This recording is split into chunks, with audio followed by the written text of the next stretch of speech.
Time check guys, sabi exactly 11:17 in the morning. Check natin yung ating mga panglaban guys. Thursday ba kayo? Tuesday. Wednesday. Kaya naghahabol pa rin si guys, So kagabi nagtawag dyan. Nagwalay tayo ng mga young birds. Ayan. At nag-vaccine tayo ng mga young birds natin. So hindi ko pa sila inaakyat, inoobserbahan ko pa sila. Para at least kung meron magkasakit doon after vaccination, hindi na natin sila maiakyat. Ayan, ang gaganda ng droppings guys. So Wednesday, ano bang gagawin natin? So start na tayo magbigay ng mga supplements. Sa kanilang kahapon, binigyan ko sila ng Super Live Detox. So start na tayong magbigay ng mga supplements pampalakas. So ayan Ayan So samahan nyo kami for today's video. Let's go! Magkukuskus na rin ako. Ganda rin droppings nila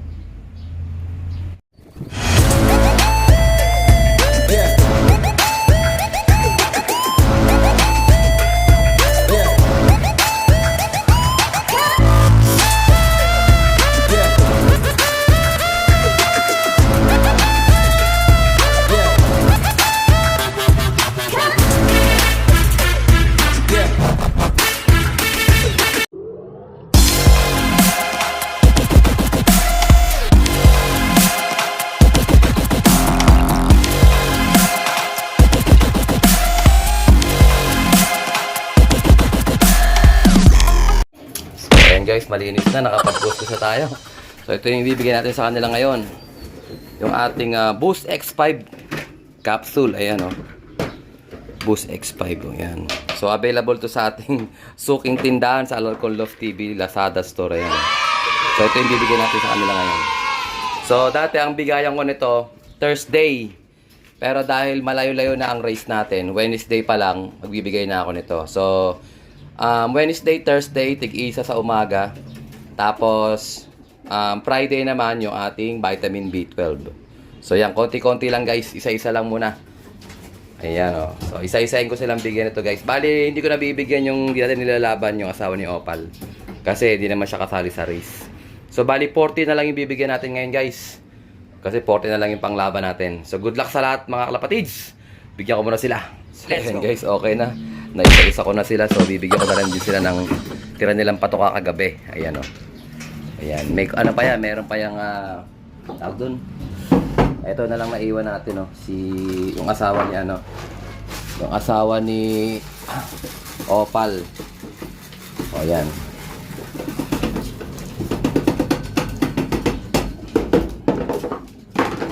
Ayan, pakulan na natin sila, guys. Nagwawala, Okay, labas mga tropa. Kainaman pag mayroon tayong ganitong lagayan, ayan, di sila maghahalo-halo. O, ayan, Ayan, si Opal na lang, bubog. So, plain water lang ibibigay ko sa kanila ngayon. Kasi nagbigay na tayo ng supplement sa kanila Plain water lang yan, pwede na yan. Kuha tayong plain water. Ang kanilang plain water, guys. Ayan, sige. So kanina umaga pinaronda ko pala sila kasama ng mga bugoy. Ayan. Pero hindi na talaga sila rumuronda na matagal, guys. Matagal na sa kanila yung 20 minutes. Kumbaga dapat talaga to i-mid-toss na, kaso wala ding mid-toss yung mga club ngayon dito sa amin sa Cavite. Kailangan talaga mag-self-toss ka. Pero tsaka na tayo mag-self-toss pag medyo malayo na yung bitaw. Ngayon is ang CHPA nasa 280 kilometers yung sunod na bitaw. Yung APRX nasa 300 plus. At saka yung CPSA. So good luck sa atin mga kalapatids. Pahirap na pahirap, palayo ng palayo. Kapit lang mga warriors. Laban lang sa lahat na may mga in-ibon pa. At saka doon sa mga wala ng ibon, bawi lang tayo sa susunod na season. Ganun talaga sa pagkakarera ng kalapate, guys. Ang kalaban mo, sarili mo. Kung paano mo maaalagaan yung mga ibon, ma-maintain yung kanilang kalusugan, ma-maintain yung kanilang magandang performance. Yun ang ating pinagmamasdan, binabantayan. Eto, partida pa to, guys, yan. Meron niyang parang cancer sa loob ng niya. Hindi ko inaalis kasi derby na Kasi pagka inalis mo yon, baka lalo siyang magka-problema. Kasi dudugo yun sa loob guys eh. Manghihina yun. Kaya hayaan ko na lang. Kasi nakakauwi naman siya guys eh. Medyo hirap nga lang talaga. Cut off siya nung nakaraan. Pero nung first lap ng ng killer lap sa CHP, clock siya. Eh, ito. Ang laki ng bukol niya. Ayan o. Pansinin nyo, may mga nakausli-usli mga balahibo. Oh. Panoorin nyo muna guys yung vaccination process natin kagabi. Let's go! So ito na nga guys, dutan session na naman tayo. Ito gamit natin syempre yung ating 4-in-1 vaccine made in Hungary. Ayan o. 0.5 ml per bird.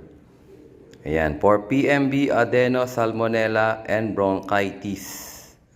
Inject the vaccine under the skin on the upper right shoulder below the neck. Ayan. So tara guys, magsasample lang ulit ako gaya ng ginagawa natin palagi. Ito, sino bang mabubunot ko rito? Ito si Dr. Aid Vandenbroek. Oh, ayan siya oh. Ito mga kapatid, dalawang kapatid ito nandun pa sa lumalaban pa. Dalawang kapatid niya lumalaban pa. So good luck. Naka-LFC banded siya. Ito yung namatay nating ibon na galing kay Dog Kirkwood. Oh. Nakamana pa ng sing-sing. Gandang ibon yan. Kapatid to ni mismo ni Dapo Baby at saka ni Black Check. Sa mga nakakasubaybay sa ating vlog, sa ating mga laban. Dalawang kapatid niya. Nasa derby pa. Parehas clock yun. Tara guys, vaccine na natin siya. Let's go! So ito na guys yung ating ibon. So kung mag-isa lang kayo nagbabaksin, ganito yung magiging procedure na pwede kong i-ano sa inyo, ipakita. Ayan. So lagay nyo siya dyan sa pagitan ng ano nyo, katawan at ng hita. Tapos ipitin nyo ng kamay nyo rito. Ayan, ganyan. So yung isang kamay nyo is libre na. So ang hahanapin yung portion, yung upper right. So ito yung right nya. Ito yung right nyang wing. So upper right. May makikita kayo ritong bakanting balat. Pocket skin kung tawagin. Ayan o. So lahat ng kalapati meron yan guys. Ayan, makikita nyo wala siyang balahibo. Ito. Kita nyo guys, libre, walang balahibo. O dyan nyo sila babaksinan.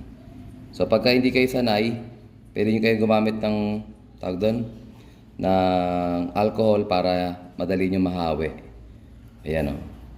So guys, ito 0.5 ml. So yung 0.5 ml guys, magmula sa dyan sa 30, sa 3 hanggang sa 2.5. So ganun kadami yung ibabaksin nyo sa mga ibon. Yan. So habang libre na to, yan, pag ganyan lang ang vaccine guys. Pag ganyan lang, pabalagbag sa ilalim lang ng balat. Ayan o. Hindi pa ganun. Pag ganyan. Pansinin nyo guys ha. Ayan, tinuro ko na. Ayan. May humarang na balahibo. So alasin na natin yung humarang na balahibo na yan. So sanayan lang yan guys. Pag hanggat pa bago lang kayo, siyempre mahirapan kayo. Pero pag nasanay na kayo, ayan, libre na. Tapos yung karayo, huwag nyo ibabaon ng kalahati lang. Ayan o. Ayan, tapos iangat-angat nyo para makita nyo walang tatamaan laman.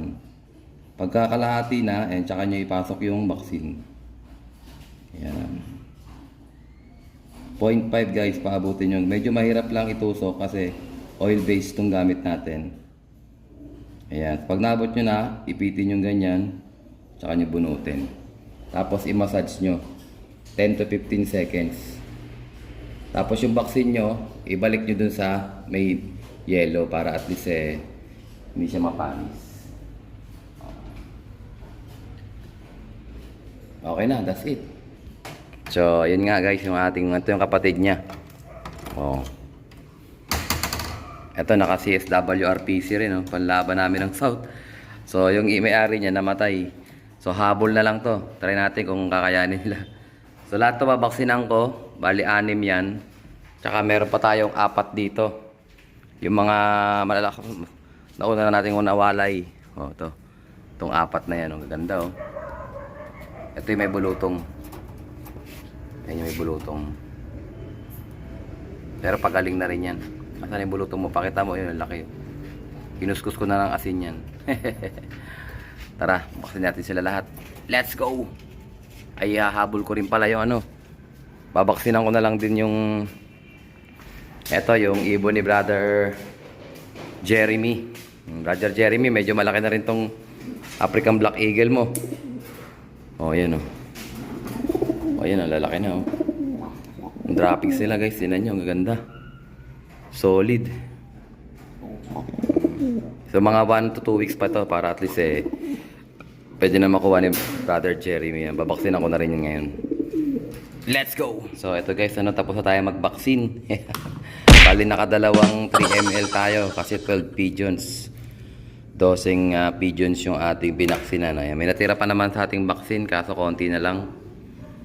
So pag may natira pa guys, tulad niya may natira pa siyempre, pwede pa ilagay yan sa rep. Sa rep lang naman nakalagay yan Kumbaga hindi yan mapapanis basta ma-maintain lang natin yung lamig niya. So ang recommended na lamig lang niya is hindi below 0 Kailangan at least 8 degrees. So hindi yun na freezing point. So wag natin ilagay sa pinaka-freezer. Doon lang siya sa pinaka-ilalim. Ayan. Ito bali na vaccine na natin. Yung dalawang Black Eagle doon. Tsaka ito. Ito pinagsama-sama ko sila. O yan o. 6 na bagong walay at saka yung 4 nating mga naunang winalay. Ayan. So good luck sa kanila. Sana wag silang tamaan ng matinding sakit. So kahit na may vaccine yan guys, hindi naman ibig sabihin pag binaksina mo hindi na magkakasakit. Magkakasakit pa rin yan basta hindi niya kinaya ng ibon pag mahina talaga yung ibon.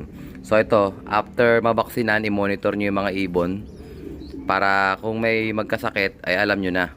Kasi yung binaksin nyo sa kanila is form of ano din yun, parang pag di nila kinaya yung vaccine, may tendency rin silang mamatay or magkasakit ng tuluyan.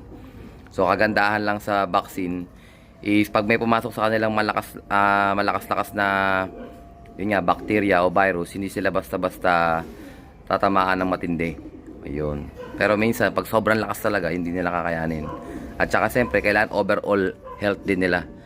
So kahit na may vaccine, ako kasi mine-maintain ko guys, matagal na akong hindi nagkakaroon ng baliling sa loft. Ayan.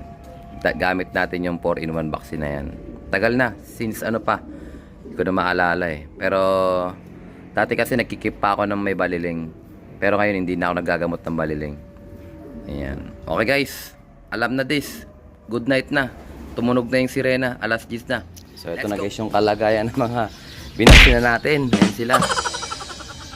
Ito yung 4 na magulang. Ito naman yung medyo kawawalay lang kahapon. Ayan. So tingnan natin kung kakain yun sila. Observe natin kasi unang kakain lang sila ngayon. May mga konting patuka dyan. Mamaya bibigyan ko sila ng rasyon nila for today. So magpaparonda muna tayo guys ng mga warriors natin para mapagpag sila. Wednesday today. Wala masyadong ganap. Ayan. Gambalae muna natin yung mga tropa natin dito. Sige, lapas muna kayo mga tropa. Yan, sige. Bas, bugug. O yan. Sige, labas mga tropa. Ayan, so wala tayong midtos ngayon guys. Wala nagmi-midtos na club. Sa Maynila, merong nagmi-midtos. Ito sa Cavite, bakit? Wala. Aasa lang tayo sa ronda-ronda muna. So, medyo maganda yung panahon ngayon, hindi umulan. Awa ng Diyos nakakaroon na sila ng matino. So, okay lang din naman magparonda kahit na ulan. Ang problema lang, yung katulad kahapon, nababad sila sa ulan. Baka lamigin sila, baka magkasipon. So, ingatan natin sila kasi derby na. At second lap. So, butas na yung ano natin dyan, 2 blue bar at saka si Opal. 3 na yung butas dyan. Sa 14 birds natin, 11 na lang yung live. So, may ano pa yan, kumbaga ilang lap pa lang, first lap at saka second lap pa lang guys. So good luck sa kanila, palaban to mga kalapatids ha, hanggang dulo to, basta kaya pa nila. Basta makarecover lang sila sa ano, sa tag doon, sa stress. Pero pag kami mga tama-tama na, doon nang tayo mag-iipit ng ibon. Good luck sa lahat guys, ito ka tatapusin ang ating video for today. At syempre, kung di ka pa nakasubscribe, isubscribe mo na yan. Like, share, comment, kapatids. And as always, ingatan naman tayo ng Panginoon. Bye-bye you. Abangan nyo yung mga promo natin guys ha. Double stab promo. Let's go!